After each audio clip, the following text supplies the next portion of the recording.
Hi dears, welcome back to variety recipes. Bakrid പെരുന്നാൾ അടുത്തിരിക്കുകയല്ലേ, അപ്പോൾ എന്തെങ്കിലും സ്പെഷ്യൽ ഉണ്ടാക്കണ്ടേ? നമ്മൾ സാധാരണ ഉണ്ടാക്കുന്നത് ബിരിയാണി അല്ലെങ്കിൽ നെയ്ച്ചോറ് അല്ലെങ്കിൽ തേങ്ങാച്ചോറൊക്കെ ഉണ്ടാക്കും. പക്ഷേ ബിരിയാണി ഇല്ലെങ്കിൽ എന്തോന്ന് പെരുന്നാളല്ലേ, നമുക്കൊരു ബിരിയാണി വെച്ചാൽ ഒരു പെരുന്നാളിൻ്റെ അതായിട്ടുള്ള ഒരു ഇമ്പോർട്ടൻസ് കിട്ടുള്ളൂ. അപ്പോൾ നമുക്ക് എപ്പോഴും ഉണ്ടാക്കുന്ന ബിരിയാണിയിൽ നിന്ന് വ്യത്യസ്തമായിട്ടുള്ള നല്ല ക്രീമി ആയിട്ടുള്ള മസാലയുള്ള ബിരിയാണി ഉണ്ടാക്കിയാലോ. നമുക്കൊരു വ്യത്യസ്ത രുചിയിൽ എപ്പോഴും കഴിക്കുന്നതിൽ നിന്ന് വ്യത്യസ്തമായിട്ട് നമുക്കൊരു ബിരിയാണി ഉണ്ടാക്കാം. അപ്പോൾ ഞാനിന്ന് നിങ്ങൾക്ക് ഷെയർ ചെയ്യാൻ പോകുന്നത് മലായി ചിക്കൻ ബിരിയാണിയാണ്. നമ്മൾ സാധാരണ എപ്പോഴും കോഴിക്കോടൻ ബിരിയാണി അല്ലെങ്കിൽ തലശ്ശേരി ബിരിയാണി അല്ലെങ്കിൽ ഹൈദരാബാദി ബിരിയാണി ഇതൊക്കെ കഴിച്ചു മടുത്തില്ലേ. അപ്പോൾ നമുക്ക് വ്യത്യസ്ത രുചിയിലൊരു ബിരിയാണി ഉണ്ടാക്കാം. ചൂടായ പാനിലേക്ക് ഒരു 3 ഡെസേർട്ട് സ്പൂൺ എള്ളെണ്ണ ചേർത്തിട്ടുണ്ട്. അതിലേക്ക് 1 ടേബിൾ സ്പൂൺ ചെറിയ ജീരകം പൊട്ടിച്ചെടുക്കുക. നന്നായിട്ട് പൊട്ടിച്ചതിന് ശേഷം ഒരു 8 ഏലക്കായ, ഒരു 10 ഗ്രാമ്പു, പിന്നെ ഒരു 7-8 കുരുമുളകൊക്കെ ചേർത്തതിന് ശേഷം ഇതിലേക്ക് 2 വലിയ സവാള ചെറുതായി ചോപ്പ് ചെയ്തത് ചേർത്ത് നന്നായിട്ട് വഴറ്റി കൊടുക്കുക. അതിനുശേഷം ഇതിലേക്ക് 2 table spoon ginger garlic paste ചേർക്കുക. വീട്ടിലുണ്ടാക്കുന്ന ജിഞ്ചർ ഗാർലിക് പേസ്റ്റാണ് നല്ലത്. പേസ്റ്റ് ആക്കിയില്ലെങ്കിൽ മിക്സിയുടെ ജാറിലൊന്നിട്ട് കറക്കിയിട്ട് അതിലേക്ക് ചേർത്താലും മതി. ഇനി ഇതിലേക്ക് 2 വലിയ പച്ചമുളക് ചെറുതായിട്ട് ചോപ്പ് ചെയ്തത് ചേർക്കുക. എരിവിനുള്ള പച്ചമുളകാണ് ഞാൻ ചേർത്തത്. ഇതിലേക്ക് ഞാനൊരു 2 കൂട്ടം ചേർക്കാൻ മറന്നുപോയി. ബേ ലീഫ് ഇത് ആദ്യം പൊട്ടിക്കേണ്ടതായിരുന്നു കേട്ടോ. പിന്നെ ഇതിലേക്ക് 2 കഷ്ണം പട്ടയും കൂടി ചേർക്കുന്നുണ്ട്. ഈ പട്ട നമ്മൾ മസാല ചേർത്ത കൂട്ടത്തിൽ ചേർക്കേണ്ടതാണ്. ഇപ്പം ഞാനിപ്പോൾ ഇവിടെ ഇരിക്കണ കണ്ടപ്പോഴാണ് ഞാൻ ചേർക്കാൻ മറന്നുപോയ കാര്യം ഓർത്തത്.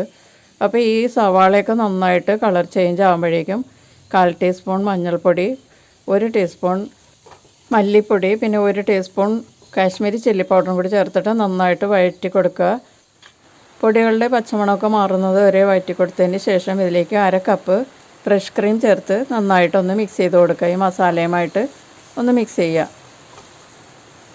ഫ്രഷ് ക്രീം നന്നായിട്ട് മസാലയുമായിട്ട് മിക്സ് ചെയ്തതിന് ശേഷം ഇതിലേക്ക് 1/2 കപ്പ് പുളിയില്ലാത്ത തൈര് ചേർക്കുക. അധികം പുളിക്കാത്ത തൈരായിരിക്കണം കേട്ടോ. കട്ട തൈരാണെങ്കിലും കുഴപ്പമില്ല, പക്ഷേ ഇത് ഞാനൊന്ന് ഉടച്ചെടുത്താണ് കേട്ടോ ഇത്. അത് ചേർത്തതിന് ശേഷം നന്നായിട്ട് മിക്സ് ചെയ്ത് ഇതൊന്ന് തിളച്ച് വരുമ്പോഴേക്കും ഇതിലേക്ക് 1/2 കപ്പ് കോറിയാൻഡർ ലീവ്സ് ചെറുതായി ചോപ്പ് ചെയ്തത് ചേർത്ത് നന്നായിട്ട് മിക്സ് ചെയ്യുക. അതിനുശേഷം നമ്മൾ ചിക്കൻ പീസസ് ചേർത്ത് കൊടുക്കാം. ഞാൻ 1 കിലോ ചിക്കനാണ് എടുത്തിരിക്കുന്നത്. ഇത് കുറച്ച് വലിയ കഷ്ണങ്ങളാക്കിയാണ് സ്ലൈസ് ചെയ്തിരിക്കുന്നത്. അത് ഈ മസാലയിലേക്ക് ചേർത്തിട്ട് നന്നായിട്ടൊന്ന് മിക്സ് ചെയ്യുക. ചിക്കനൊക്കെ ഒന്ന് ചൂടായി വരുന്ന സമയം വരെ ഒന്ന് മിക്സ് ചെയ്തതിന് ശേഷം മൂടി വെച്ച് മീഡിയം ഹീറ്റിൽ ഒരു 3 മിനിറ്റ് കുക്ക് ചെയ്യാം. 3 മിനിറ്റിന് ശേഷം നമുക്കിത് തുറന്ന് നോക്കാം. ഇപ്പോൾ ചിക്കനൊക്കെ ഏകദേശം നന്നായിട്ട് ചൂടായിട്ടുണ്ട്, എണ്ണയൊക്കെ തെളിഞ്ഞിട്ടുണ്ട്. ഇപ്പോൾ നന്നായിട്ടൊന്ന് നമുക്കൊന്ന് മിക്സ് ചെയ്ത് കൊടുക്കാം. പിന്നെ ഇതിലേക്ക് ആവശ്യമുള്ള ഉപ്പും കൂടി ചേർക്കാം. പിന്നെ ഇതിലേക്ക് ഒരു 2 ടേബിൾ സ്പൂൺ കസൂരി മേത്തി ചേർക്കുക. അത് കൈകൊണ്ടൊന്ന് തിരുമ്മി പൊടിച്ചിട്ട് ഇതിലേക്ക് ചേർത്ത് കൊടുക്കുക. എന്നിട്ട് നന്നായിട്ടൊന്ന് മിക്സ് ചെയ്യുക. ചിക്കൻ വേകാനുള്ള ഗ്രേവി വേണം കേട്ടോ. നമ്മൾക്കിത് അത്യാവശ്യം ആവശ്യത്തിനുള്ള ഗ്രേവി ഉണ്ട്. ഇത് ഭയങ്കര തിക്കായിട്ട് തോന്നുകയാണെങ്കിൽ നിങ്ങൾക്ക് കുറച്ച് ചൂടുവെള്ളം ചേർത്ത് കൊടുക്കാം കേട്ടോ. ഇത് നന്നായിട്ട് മിക്സ് ചെയ്തതിന് ശേഷം മൂടി വെച്ച് 20 മിനിറ്റ് ലോ ഫ്ലെയിമിൽ കുക്ക് ചെയ്യാം. ആ സമയത്ത് നമുക്കൊരു പേസ്റ്റ് ഉണ്ടാക്കിയെടുക്കണം. അതിന് വേണ്ടി 1/4 കപ്പ് കശുവണ്ടി 1/2 കപ്പ് വെള്ളത്തിൽ കുതിർത്തിയത് ചേർത്തിട്ട് ഒരു 2 സവാള ഫ്രൈ ചെയ്തതും കൂടി ചേർത്തത് നന്നായിട്ട് പേസ്റ്റാക്കി എടുക്കണം. ചിക്കൻ മൂടി വെച്ച് വേവിക്കാൻ തുടങ്ങിയിട്ട് ഇപ്പോൾ 20 മിനിറ്റ് ആയിട്ടുണ്ട്. നമുക്ക് തുറന്ന് നോക്കാം. ഇപ്പം നന്നായിട്ട് എണ്ണയൊക്കെ തെളിഞ്ഞിട്ടുണ്ട്. ചിക്കൻ ഇടയ്ക്ക് ഇളക്കി കൊടുക്കണം കേട്ടോ, അല്ലെങ്കിൽ ഇതിൻ്റെ അടിക്കൊക്കെ പോയി പിടിക്കും. കാരണം ഫ്രഷ് ക്രീമും പിന്നെ തൈരൊക്കെയാണ് ചേർത്തിരിക്കുന്നത്. അത് അടിക്ക് പിടിക്കാൻ ചാൻസ് കൂടുതലാണ്.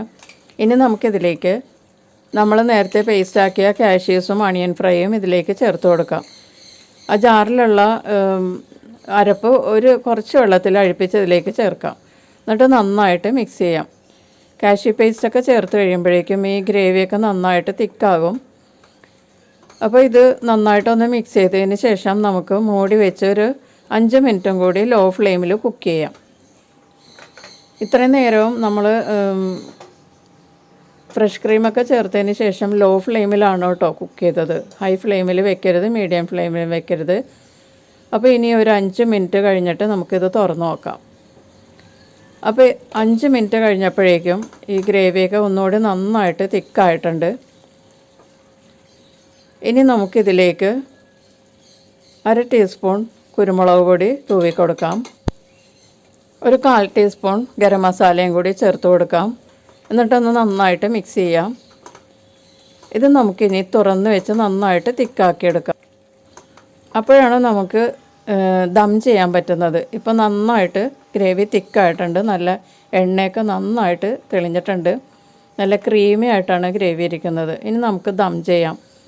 ഞാനിവിടെ ഒരു ദോശ തവ ചൂടാക്കാൻ വെച്ചിട്ടുണ്ട്. ചൂടായി വരുന്നതേ ഉള്ളൂ. ആ സമയത്ത് തന്നെ നമുക്ക് ബിരിയാണി പോട്ട് അതിൻ്റെ പുറത്തേക്ക് വെച്ച് കൊടുത്തിട്ട് 1 ടേബിൾ സ്പൂൺ ഘീ ഇതിൻ്റെ ഉള്ളിൽ നന്നായിട്ട് സ്പ്രെഡ് ചെയ്യുക. ഒരു ബ്രഷ് കൊണ്ട് നന്നായിട്ട് സൈഡിലും താഴെ ഭാഗത്ത് നന്നായിട്ട് സ്പ്രെഡ് ചെയ്തതിന് ശേഷം നമ്മൾ വേവിച്ച് വെച്ചിരിക്കുന്ന ബിരിയാണി ചോറ് ചേർത്ത് കൊടുക്കാം. ഇത് ഞാൻ 1/4 വേവ് വേവിച്ചെടുത്തതാണ്. ഇത് നമുക്കിതിലേക്ക് ചേർത്ത് കൊടുക്കാം. വെള്ളത്തിലിട്ട് നമ്മൾ വെള്ളം കളഞ്ഞെടുക്കുന്ന രീതിയിലാണ് ഞാൻ ഈ ചോറ് വേവിച്ചെടുത്തിരിക്കുന്നത് കേട്ടോ. ഒരു 2 കപ്പ് അരിയാണ് ഞാൻ വേവിച്ചെടുത്തത്. അത് താഴത്ത് ഒരു ലെയർ ചോറ് ഇട്ടതിന് ശേഷം അതിൻ്റെ പുറത്തേക്ക് നമ്മൾ റെഡിയാക്കി വെച്ചിരിക്കുന്ന ചിക്കൻ മസാല ചേർത്ത് കൊടുക്കാം. ചിക്കൻ പീസസ് എല്ലാം നന്നായിട്ട് ഇതിൻ്റെ പുറത്തേക്ക് ഇട്ടതിന് ശേഷം ബാക്കി വന്ന ആ ഗ്രേവിയും കൂടി ഇതിൻ്റെ പുറത്തേക്ക് ഇട്ട് കൊടുക്കാം. കുറച്ച് ഗ്രേവി നമ്മൾ ബാക്കി വെക്കണം. കാരണം നമുക്ക് ചോറിട്ടതിന് ശേഷം അതിൻ്റെ പുറത്തേക്ക് കുറച്ച് ഗ്രേവി ഇട്ട് കൊടുക്കാൻ വേണ്ടിയിട്ട് കുറച്ച് ഗ്രേവി മാറ്റി വയ്ക്കാം. ഇനി ഇതിൻ്റെ പുറത്തേക്ക് നമ്മൾ വീണ്ടും കുറച്ച് ചോറ് ചേർത്തതിന് ശേഷം ബാക്കി വെച്ച ഗ്രേവിയും കൂടി ഇതിൻ്റെ പുറത്തേക്ക് ചേർത്ത് കൊടുക്കാം. കുറച്ച് ഫ്രൈ ചെയ്ത അണിയനും കൂടി ഇതിൻ്റെ പുറത്തേക്ക് നമുക്ക് ഇട്ട് കൊടുക്കാം. അതിനുശേഷം ബാക്കിയുള്ള ചോറും കൂടി ഇതിൻ്റെ പുറത്തേക്ക് ചേർത്ത് കൊടുക്കുക. ചോറ് മുഴുവനായിട്ടും ഇതിൻ്റെ പുറത്തേക്ക് ഇട്ടതിന് ശേഷം ഒന്ന് ലെവൽ ചെയ്ത് കൊടുത്തിട്ട് ഒരു 1/4 കപ്പ് പാലിൽ ഞാൻ കുറച്ച് മഞ്ഞൾപ്പൊടി കലക്കിയതാണ്, അത് ഇതിലേക്ക് ഇട്ട് കൊടുക്കാം. നിങ്ങൾക്ക് വേണമെങ്കിൽ ഫുഡ് കളർ ഉപയോഗിക്കാം, അല്ലെങ്കിൽ കുങ്കുമപ്പൂ പാലിൽ കലക്കി എടുത്തിട്ട് ചേർക്കാം. പക്ഷേ കുങ്കുമപ്പൂവിനൊരു പ്രത്യേക മണമുണ്ട്. അത് ഇഷ്ടപ്പെടാത്തവർ അത് ചേർക്കാതിരിക്കുന്നതാണ് നല്ലത്. മഞ്ഞൾപ്പൊടി കലക്കി ചേർത്താലും മതിയാവും, കുറച്ചൊരു കളറ് കിട്ടാൻ വേണ്ടിയിട്ടാണ്. അതിനുശേഷം നമ്മളൊരു അലൂമിനിയം ഫോയിൽ കൊണ്ട് ഈ ബിരിയാണി പോട്ട് നന്നായിട്ട് കവർ ചെയ്ത് സീൽ ചെയ്യുക. അപ്പോൾ ഒട്ടും എയർ പുറത്ത് പോകാതെ നമുക്കിത് ബേക്ക് ചെയ്തെടുക്കാൻ പറ്റും. അതിൻ്റെ പുറത്തേക്ക് മൂടിയും കൂടി വെച്ചിട്ട് ഒരു 30 മിനിറ്റ് ലോ ഫ്ലെയിമിൽ ബേക്ക് ചെയ്തെടുക്കണം. 30 മിനിറ്റിന് ശേഷം നമ്മുടെ മലായ് ചിക്കൻ ബിരിയാണി റെഡി ആയിട്ടുണ്ട്. നല്ല സ്മെല്ലൊക്കെയാണ് വരുന്നത്. ചോറൊക്കെ നല്ല മണിമണി പോലെയാണ് ഇരിക്കുന്നത്. നല്ല ഭംഗിയുണ്ട്. നമ്മൾ മഞ്ഞൾപ്പൊടി പാലിൽ കലക്കിയിട്ടതുകൊണ്ട് വളരെ നല്ലൊരു കളർഫുള്ളായിട്ടുള്ളൊരു ബിരിയാണിയാണ്. വളരെ നല്ല ടേസ്റ്റുമാണ്. നല്ല മണമൊക്കെയാണ് വരുന്നത്. ചെറിയ ജീരകത്തിൻ്റെയും പിന്നെ അതുപോലെ ഉലുവ ചീരയുടെയൊക്കെ മണം. ഒരു പ്രത്യേക ടേസ്റ്റുള്ള ബിരിയാണിയാണ് കേട്ടോ ഇത്. അപ്പോൾ ഈ പ്രാവശ്യം നമുക്ക് നല്ല സ്വാദിഷ്ടമായിട്ടുള്ള മലായ് ചിക്കൻ ബിരിയാണി ഉണ്ടാക്കി സെലിബ്രേറ്റ് ചെയ്യാം. എപ്പോഴും ഒരേ തരത്തിലുള്ള ബിരിയാണി ഉണ്ടാക്കി കഴിച്ചിപ്പോൾ എല്ലാവരും മതിയായിട്ടില്ലേ? അപ്പോൾ നമുക്ക് ഇതുപോലെ ഒരു നല്ലൊരു വ്യത്യസ്ത രുചിയിലുള്ള ക്രീമി ആയിട്ടുള്ള ബിരിയാണി ഉണ്ടാക്കി കഴിക്കാം. നല്ല യമ്മി ആയിട്ടാണ് ഇതിൻ്റെ ചോറൊക്കെ ഇരിക്കുന്നത്. അപ്പോൾ എല്ലാവർക്കും ബക്രീദ് ആശംസകൾ നേരുന്നു. നന്നായി എൻജോയ് ചെയ്യുക. നമുക്ക് വീണ്ടും അടുത്ത റെസിപ്പിയിൽ കാണാം. Thank you.